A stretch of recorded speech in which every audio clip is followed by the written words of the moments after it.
আসসালামু আলাইকুম বন্ধুগণ, টেক্সটাইল নোটবুকে আপনাদেরকে স্বাগতম। আমি আপনাদেরকে আজকে আরেকটা নিটিং মেশিন সম্পর্কে জানানোর চেষ্টা করব। আজকে যে মেশিনটা জানানোর চেষ্টা করব সেটা হচ্ছে অয়েল নিটের একটা মেশিন। এই অয়েল নিট এই মেশিনটা তাইওয়ান থেকে তৈরি হয়েছে আর কি।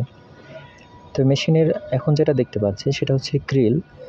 এই ক্রিলে সব রকমের সুতা আর কি এভাবে টাঙানো থাকে এবং এখান থেকে সুতাগুলো একটা পাইপের মাধ্যম দিয়ে এই নিটিং মেশিনে প্রবেশ করে।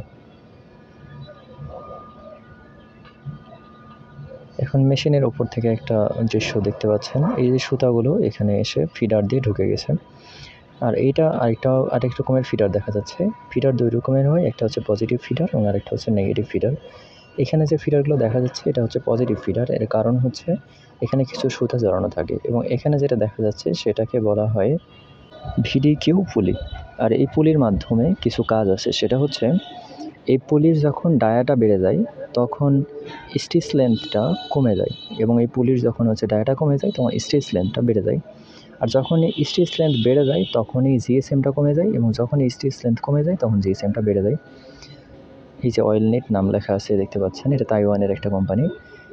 আর এটা হচ্ছে ডিসপ্লে দেখা যাচ্ছে লো স্টোরেজ, এই জন্য এখানে একটা সিগন্যাল দেখাচ্ছে।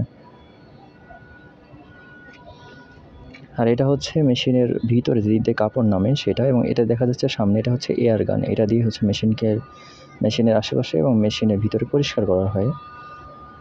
আর এটা হচ্ছে টেক ডাউন মেকানিজমের দেখানোর চেষ্টা করতেছি আর কি।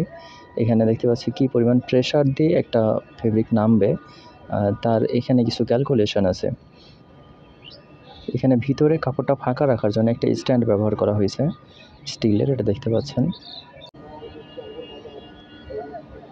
এটা হচ্ছে ফিডার এবং ওপরে দেখা যাচ্ছে একটা সিগন্যাল লাইট, এবং যখনই কোনো একটা সুতা ছিঁড়ে যায় এই সিগন্যাল লাইটটা জ্বলে যায় এবং তখনই মেশিনটা বন্ধ হয়ে যায়।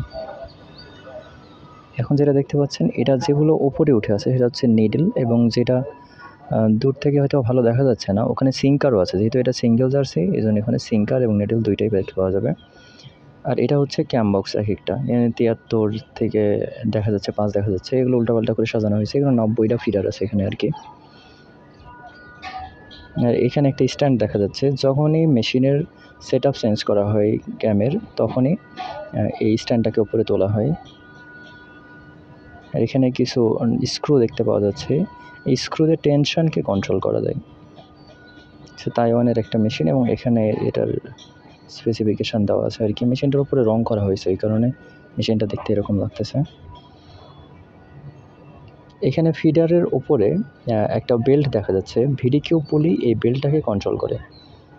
আর এই বেল্টের সাথে একটা গিয়ার লাগানো এবং উপরে একটা গিয়ার লাগানো এবং নিচে একটা গিয়ার লাগানো, এবং তার মাঝখানে একটা পয়েন্ট আছে। এই পয়েন্টটা যখন নিচের দিকে থাকে তখন নিচেরটা হচ্ছে ঘোরে, এবং এই পয়েন্টটা যখন উপরের দিকে থাকে তখন এটা আর ঘোরে না। এখন এটা নিচে সেট করা আছে এবং এটা ঘুরতেছে এখন। এখানে মেশিন চালানোর জন্য কিছু বর্ণনা দেওয়া আছে। এখানে একটা চুম্বক দেওয়া আছে, এই চুম্বকের মধ্যে দিয়ে সুতাটা আসে আর কি। যখনই এই সুতাটা ছিঁড়ে যায় তখন চুম্বকের ভিতরে টেনশন কম পড়ে এবং সাথে সাথে মেশিনটা বন্ধ হয়ে যায়, একটা সিগন্যাল লাইট জ্বলে ওঠে। এখানে দেখা যাচ্ছে উপরের সারিতে একরকম ফিডার ও নিচের সারিতেও একই রকম ফিডার দেখা যাচ্ছে। তো উপরের সারির ফিডার নিচের সারির ফিডার দেওয়ার জন্য ভয় পাওয়ার কিছু নেই, এটা একই রকমই ফিডার ইউজ করা হয়েছে এবং নিচে ধরে নাই, এই কারণেই হয়তো বা উপরে দেওয়া হয়েছে আর কি, মেশিনের ডিজাইন করার জন্য আর কি। এই যে এখানে দেখা যাচ্ছে নিডলগুলো দাঁড়ায় আছে, এবং এই যে আমি যেখানে হাত দিয়েছি এটা হচ্ছে সিঙ্কার দেখা যাচ্ছে।